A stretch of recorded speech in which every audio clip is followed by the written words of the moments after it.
नमस्कार. आज मी बनवते आहे कॅफे स्टाईल कोल्ड कॉफी. मी इथे साहित्यामध्ये 1.5 चमचा कॉफी पावडर घेतली, 2 चमचे साखर, अर्धा ग्लास दूध, बर्फाचे खडे आणि आवडीचं चॉकलेट घेतलं आहे. त्यानंतर एका मिक्सरच्या भांड्यामध्ये कॉफी पावडर मी घेतली आहे. त्यानंतर साखर 2 चमचे घेतली.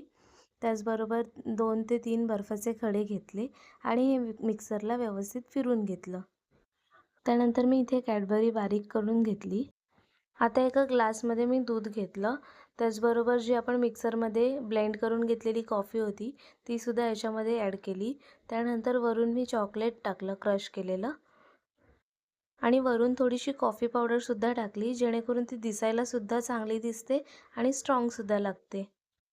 बघा, झाली ना आपली कोल्ड कॉफी तयार, अगदी कॅफे स्टाईल. मग कशाला जायचं कॅफेमध्ये? बनवा आता घरच्या घरी आणि व्हिडिओ आवडला तर नक्की लाईक करा.